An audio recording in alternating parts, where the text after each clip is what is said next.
magandang umaga po sa inyo. At ngayon po ay kasama natin si Pops Christian tsaka si Pops Kent, no? Sa ating kasamahan sa Metro Cavite and beyond, no? So, kumusta kayo, Pops Christian? Ayos naman, magandang araw. Pops Kent? Ay, magandang araw mga Pops. Ayun, so absent. Oo, sobrang init na ngayon mga papi, ano? As in talaga. And absent si Pops Anthony tsaka si Pops Jeremy. Ibalik sa susunod.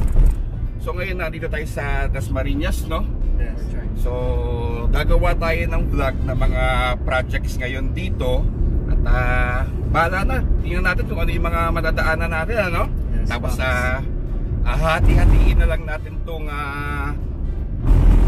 vlog na to sa mga siguro mga ilang segments din, ano? Para hindi masyado mahaba yung ating video. At yun nga, ipapakita namin sa inyo yung mga latest developments nga dito sa Dasmariñas. So Pops Christian, nasan ba tayo ngayon? Ngayon, itong dinadaanan natin is Jose Abad Santos. Tapos ito yung Orchard. Yan ay isang golf and country club. Sa kaliwang natin, no? Pops, yan tayo naglalaro eh. Oo, no? Yan tayo nagpapalipas na Namimiss ko na nga pumalo eh. Joke lang yan mga papi, ano? Laki pala niya, no? Oo, Pops. Marami ring artist, celebrities ang naglalaro dyan. Alam ko may bahay dyan si John Estrada. Yan ba yung nakikita ko nagpo-post na sa likod ng bahay niya, golf course, no? Yan, Pops. Ito ay develop ng Santa Lucia. Ayan, may mga ang ganda ng kalsada dito, no? Isa rin to sa magandang scenic talagang kalsada dito sa ano ba naman, Pops? Ang mayor ba naman ay dito nakatira? Taga dito rin sa may Orchard. Parang presko, no? Parang lawak. Tsaka sikat to, Pops, sa mga nagpapaturo ng driving. Ganun. Dito Sa talaga maluwag. yung practice. Isa rin sa may-ari niya, artista. Yung Itong gasoline Sea oil. studio. Tsaka commercial na. Tapos papasok na tayo sa may part naman ng Salawag na. Barangay Salawag. Okay, sige.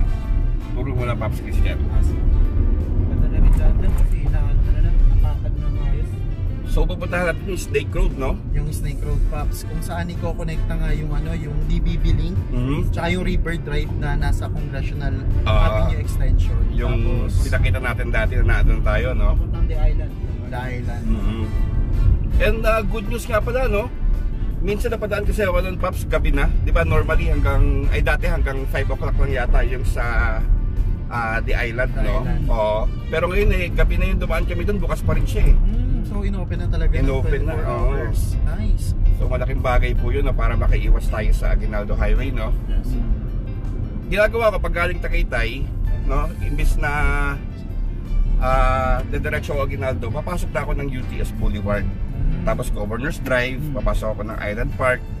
Tapos labas ko Congressional na. Tapos sa Palasal, oo. Yun na, bilis lang. Ayos oo. Maraming mababypass ko yung Palapala. Yun din ang kagandahan doon, Pops. Tsaka yung mga from DBB, talagang makakapunta sila without na ikot ng Aguinaldo.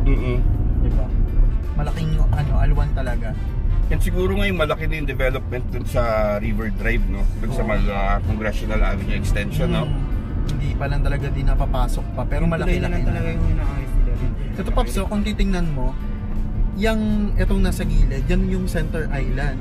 So, di ba, ang laki nung road widening pa. Yan pa lang yung Center Island. So, ang daming tatamaan pala dito, tatamaan talaga, oo. Pero So, lahat yan under negosasyon. Di ba? Oo nga, no? So, itong daan na to talaga, magiging main road talaga to. Na dati, tawag dito, Nia Road. Nia Road. Taniman lang dito. Parang kagaya sa open canal. So, isang katutak na right of way issue harapin dito, no? Oo, Pops. Patatamaan. Oo, yung Center Island, ayan, nakaposisyon na nga, no? Siguro dahil nga, Pops, na parang pinuposisyon na nga rin nila tong area na to as magiging busy roads na pag na-develop na yung Villarland. Diba? So, dugtong-dugtong na, no? Dugtong-dugtong na, Pops. Ilaw na yung Pops pagdating. Solar yata yan. Solar. Diba? Diyan nga rin ako na-amaze eh. Sabi ko, ang laki pala. Samantalang dati, ano mo lang to eh, dadaanan mo lang to para makapunta ang mga residential. So anong tatawagin sa kalsada na to, Paps? Wala pa kasi tinatawag pa wala pa. Snake Road or Near Road. Oo, Okay. Snake Road. Wala pa. Matagal-tagal na trabahuan pa to, no? Oo, Pops. Pero ganito lang din yung ano yung itsura ng Talisayan Road eh. Oh, yung Congressional Avenue extension na ngayon na Dati. kumunik doon sa The Island Park. Ganito lang din siya. Yan, tulad nito, may mga parts lang din na widen na. Ito, tulad ng papasukin natin. Ito is widen na. Okay. Set na yung right of way. Ito. So dito medyo maluwag na, no? Tsaka Pops, isa rin kasi ito talaga sa growth area ng Dasmariñas. Yung part ng San Marino is malaki talaga yung populasyon. Isang barangay na talaga. Oo. Kaya naging ano na nga siya, San Marino City, no? Puro subdivision. Subdivision na siya. Ito, medyo kamukha na ng Congressional Avenue. Congressional Avenue No? extension na. Kagandahan talaga, at least solar talaga yung makakatipid siya. Sa Imus, yung isang diversion road doon, grabe, tinatad ng ng ganyang center. Yung center light niya, yung poste, no? Yung ilaw. Yung from Imus munisipyo palabas ng Malagasang, parang 100 plus yata yung nun yung kinabit na street lights sa kahabaan na yun. Doon ang laging traffic talaga sa pagkabang sa Malagasang. Tsaka Pops, kung titingnan mo, ang laki pa ng lupain, di ba? No? Ang dami pang potential na developments. Mga puno lang dyan ng saging, mga puno lang dyan sa likod na yan. Ito punuan dito, no? Oo, lawak pa pala dito, no? Malawak pa. Kaya nga 'di ba kung iisipin mo, parang congested na rin naman ng Dasmay, parang wala ng place na pwede pang pagtayuan. Pero kung titingnan mo yung sa Lawag, yung Langkaan, malawak pa. Maluwag talaga. pa, no? Nagpalit parang. Yun yung nakakagulat sa Cavite, no? Oo, dami pa Hindi pala. natin alam. Nakasanayan kasi natin yung mga daanan na Masikip, paulit-ulit. oo.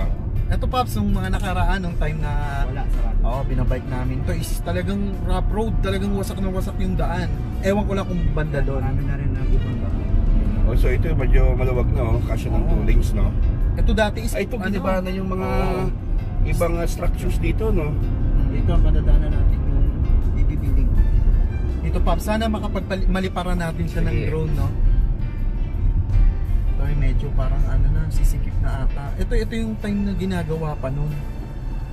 Nung naalala nyo, nag-send ako ng mga pictures sa GC. Ito yun. Ito, San Marino na rin. So ito, ginagawa pa yung sa harapan, ano? Pero passable na, no? Dati hindi talaga merong nakalagay doon na na hindi talaga nakakapasok yung mga sasakyan. Kailangan mo umikot. So ito naman nasa lugar na to kasi dapat sila sa kadiwa. Hindi malapit na para sa So ito, detour lang tayo, no? Detour lang. So sila umikot yung mga sasakyan nyo. Parang ito, Pops. dito pa rin pa siya. Okay. Kumbaga kasi mahaba to, tapos labas na nito sa division. Ang galing no na pag-connect nila kasi ito dati kapag taga dito ka sa San Marino, parang malabo nang mapuntahan mo yung part ng DBB or Kadiwa. Ikot ka pa ng paliparan. Oo, ikot ka pa. Parang ang layo niya eh. Kung tutuusin, masyadong isolated yung paliparan sa part ng bayan. Pero ngayon nakapag-connect na niya, no? Kaya yung mga taga Island Park, sobrang madali nakakapunta na Kadiwa. Sobrang limit. Pero dahil dito, mako-connect na talaga.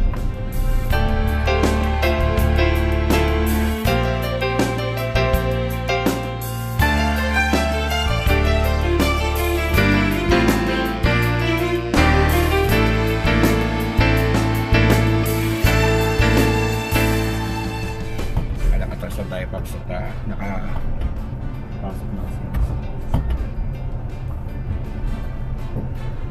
kasi. yung Congressional Avenue Extension nga, magugulat ka na lang, buo na pala bigla no? Unang vlog mo dun, ginagawa ko. Pagbalik mo after 2 months, Buo na. Tapos after nun. So yun, salamat tayo sa mga vloggers natin na nag-vlog. Kasi nalalaman ng tao na meron mga daanan. Alternate route, no? Alternate.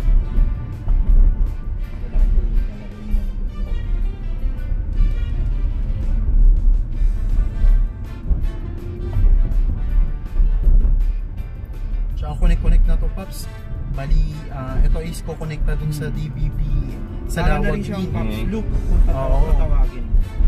Dito na ata yung Pops eh. Dito na. Kaso saan kaya tayo pwede? Ito na yung daan. Ito yung daan. Yan. Teka, Wow, sige. yun na nga. Kita na nga yung Ayun, no? Ayun. Tayo, Yan yung tulay. na konti. Sige. So itong tulay na yan, pag diniretso yan, ang labas niyan ay Yun na yun sa may Windward Pops. River Drive. May River Drive tapos pa Windward na rin. okay. Yung sa may Congressional Avenue. Tapos opposite nito, sa likod nito, Yan na ang Billiard Billiardland. Billiardland. Wow.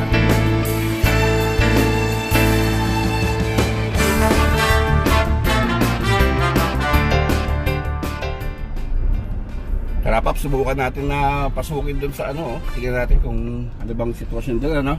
So ito papakonekto ng DBB. mga Paps, DBB, no? Link, tsaka sa River Drive, no? And then sa likod nga natin, later on makikita nyo is yung sa Billiardland. Ay, Paps, tinan mo, kung makikita dyan sa video, is kita na yung ano, yung skyline ng SMBC, tsaka nung Ayun, Gawan, oh. no? Ayun. Pakadiwa na yan. Pakadiwa, Diba? Isipin mo, dati kailangan mo pa talagang ikutin.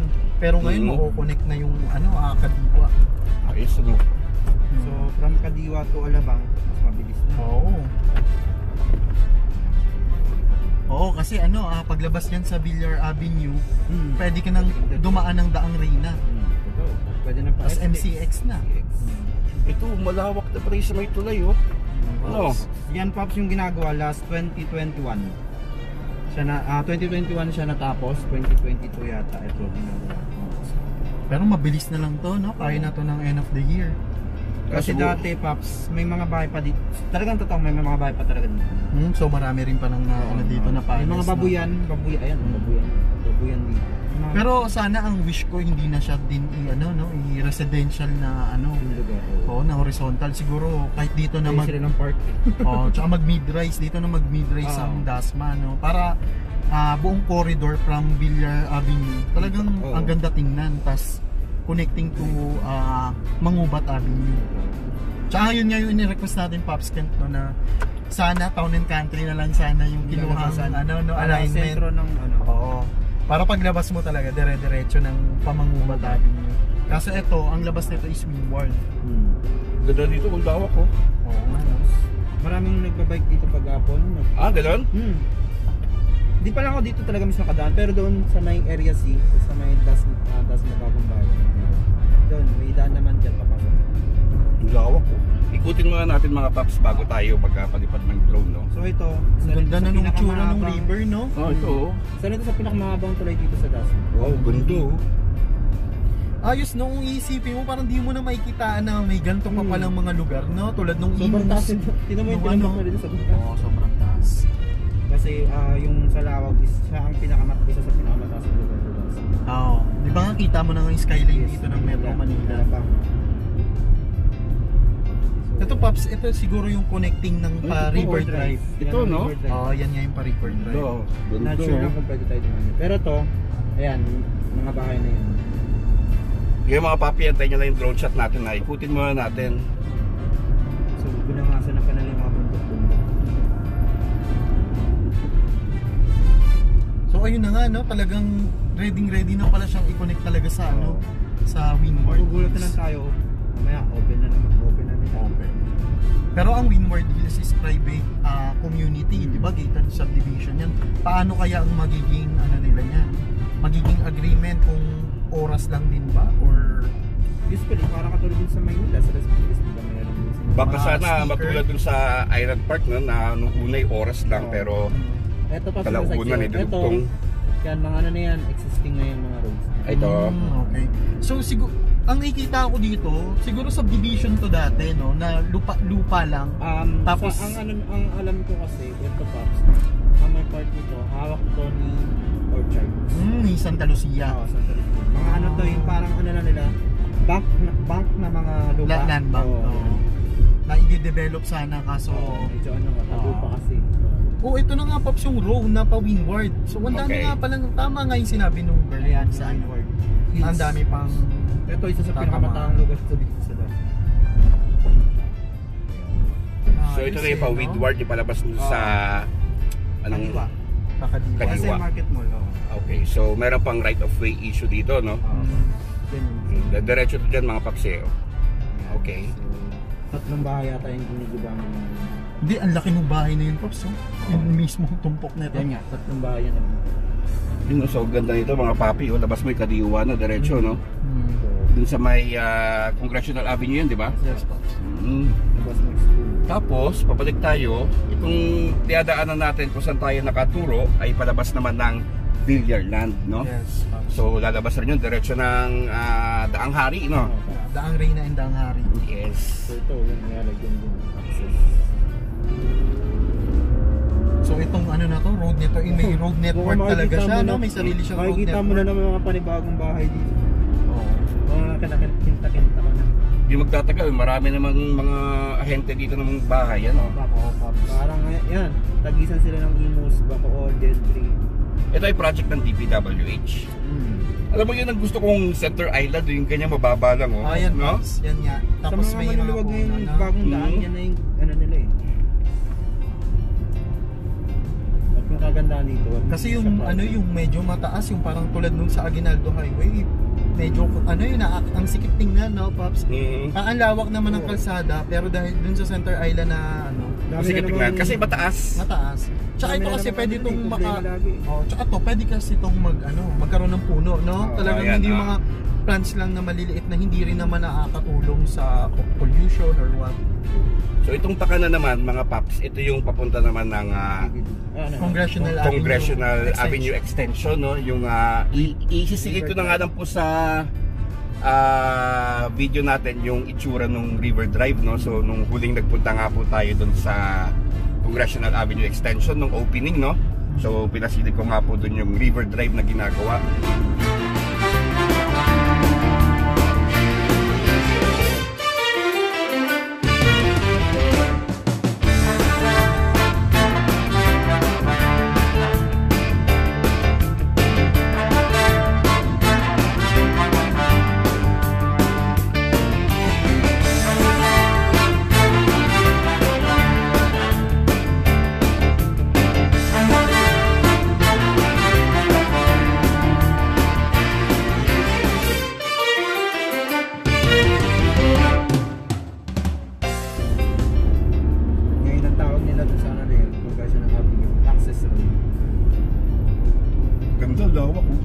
Tsaka ito, Pops, is parang under lupain pa rin to ng Villar eh. Siguro ano to, kasama to dun talaga sa 2,500 hectares na i-develop. So dito, Pops, makikita mo dito may mga bahay dyan na hindi ko lang kung tatama, pero parang hindi naman yata. Pero yung likod, ito talaga yung likod nila. Kasi mga subdivision, kagaya naman Acacia. Acacia subdivision. So yan. Hindi mo akalain, no? Na may ganito pa ba lang. Oo nga. Tapos yung labas dito, Pops, dapat na labas ito. Ilalim ng tulay sa Paliparan. So parang talagang ang drive talaga niya is ilalim ng tulay din. Oo, yung sa may River Drive, no? Isa rin yun sa bangin dun, di ba? Oo. Tapos nun, pag ito'y nagawa na hanggang The Island Park, no? Pwede na dumaan dun sa GMA Paliparan Diversion Road naman, no? Yes, Pops. Ito Ayun din, pwede rin natin daanan ngayon kung ano na yung tura. Pwede rin. Pero nung sa chat natin mga Pops, no, parang sabi 2025 or 5 years pa? Tama ba? Yung GMA Paliparan, ano? Dahil dun sa tulay. Sabi ni Pops JR na taga Carmona. Matagal-tagal pa pala matapos yun mga papi, no? Tulay na lang yung nakakay. O mataas kasi yun, eh, no? So, Mataas. Yung patawid ng ano. Tsaka feeling ko naman is ano eh, kasi itong ginagawa ngayon is parang bungad lang ng GMA. Dead end, gawa ng yan, ng mga bahay na. So yeah, ito na yung dead end, no? So trabahong right of way issue na naman dito. Well, ito ang alam ko dito, Pops, ilalim. Pababa siya. Oo. Kasi yung dun sa may bridge. Hindi na natin siya maano talaga. Yan ang sabi ko sa'yo na bridge na talaga yung mismong parang ilog na yung dadaanan. So medyo nakakatakot lang sa kanto. So yan, yung likod na yan, San Marino pa rin. So ang daming tatamaan pala dito ng mga kabahayan talaga, no? Ito Acacia to, ito yung Acacia subdivision. So anyway, balik tayo mga papi. Tingnan natin ang aerial view niyan. Doon tayo banda sa gitna, maganda kumuha ng drone shot doon eh. Kung hindi man abutin ng drone natin, which is I think hindi talaga aabutin, ano? At least nakita nyo, no? By land yung kalsada, no? Traps, so ginagawa. Tsaka ano na rin naman, may kita na rin naman to sa mapa, sa may sa mga I-insert na lang namin mga paps yung mapa. Pero usually Pops, pag nag-drone ka ng mataas, kita mo to. Kung aabotin ng drone mo sa sobrang. Kasi dito, nakikita mo talaga yung 360 degree views.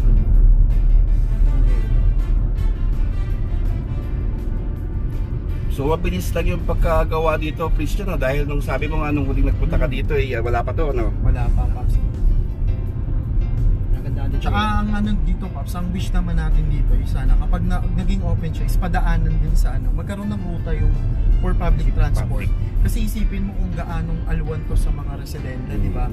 Kasi tulad nga ng sinabi namin, ang tagal na rin namin dito sa Dasma, pero yung dinadaanan mo is paulit-ulit. Yun na yung mga daan na kaya kapag may mga ganitong daan is magugulat ka na parang uy, may mga ganito pa palang kalalawak, di ba? Kalalawak na mga Kasi daanan. usually mga private na nakakadaan, you know? Mga private. Pero yun nga, sinasabi ko, tulad ng kapag nag-work ka sa Alabang, so kapag galing ka dyan sa may Kadiwa, instead na iikot ka pa ng papunta ng yun nga sa dinaanan Jose Abad, tapos Molino Paliparan na masikip at traffic, dito ka na lang, dire-diretso na, Kadiwa, tapos 20 minutes na doon sa Alabang or sa may Madrigal. Vista Avenue, tapos diretso na sa MCX, di ba? Yung mga kagandahan ng mga ganito. Siguro yun din yung naging ano nila naging rason nila kaya din sila naggawa ng mga ganitong daan, no? Para makukonek talaga yung mga growth areas dun sa CBD. Saka hindi na siya magiging toxic na sobrang traffic lalo na pag rush hour. Okay, so dito lang sa closing mga paps, palipad tayo ng drone.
Okay, so mga Paps, ito na nga po yung road network, no, na kinover natin ngayon kasama sila Paps Christian and Paps Kent. So ito nga, palabas na ulit tayo kung saan tayo nanggaling kanina, yung palabas nga po ng Villarland, no. So ano masasabi nyo dito sa road network na ito mga Paps? Nakakatuwa, Pops, kasi di ba, hindi mo akalain na may ganito pa pala talagang area for developments. Tapos yun nga, yung pwede niyang decongestion dun sa mga main roads ng Dasma. Okay. Oo, di ba? So ang dami niyang lusot, ano? Maraming lusot. Siguro pagbalik natin dito, let's say 2 months. Ang haba na siguro nito, no? Oo, siguro, Pops. Siguro, katapusan ng baka months, pwede na itong madaanan. Mas magamit, no? Oo. And may nagtanong nga sa atin kanina na Grab rider, no? Tuturo na siya ng Waze, no? Oo, ibig sabihin na. Kahit sarado pa. So mga papi, sarado pa nga po ito mga paps, no? So nakita nyo naman kayo na sa video yung mga right of way pa na tatahakin, no? Sa mga yung isang subdivision, no? Windward, no? Windward. Tsaka yung sa may palabas naman ng River Drive sa Congressional Avenue Extension. Yung pinakita nga rin po natin kanina, no? Meron pa nga po doon na tatamaan. And pailalim nga po siya mga papi, no? Tama ba? Oo, Paps. Tabi niya ilog sa daan. Okay. Kung mapupuntahan natin yung bridge na yun, Paps, may kita mo na yung karugtong ng alignment. Medyo masikip lang talaga doon sa lugar. Yung kalsada. Doon yun sa Victoria Reyes. Ayun yung tinatanong ng Grab Food kanina, yung Victoria siguro, Reyes. inasum ng mapa na okay na. So yun nga, makikita niyo, Paps, kauna-unahan yan dito sa vlog ni Paps. Ganun ba? Nauna ba ang Metro Cavite? Ay syempre, advantage natin dahil taga Cavite tayo mga papi. Ayun, yung padiretso yun na nga yung Villarland, no? Yes, Paps. So hindi na natin papasukin yung mga Paps at masukal pa. Doon nakita naman kanina yan sa aerial footage natin, ano? At kakanan tayo. Paps, palabas ng San Marino. Okay. So mga Paps, yan nga po yung unang vlog natin, no? Babalikan po namin kayo ulit para pa sa mga ibang updates nga dito sa mga project dito nga sa Dasmariñas. Sana nga po nag-enjoy kayo. Ingat po kayo palagi. God bless. At syempre, alam nyo na. Thank you!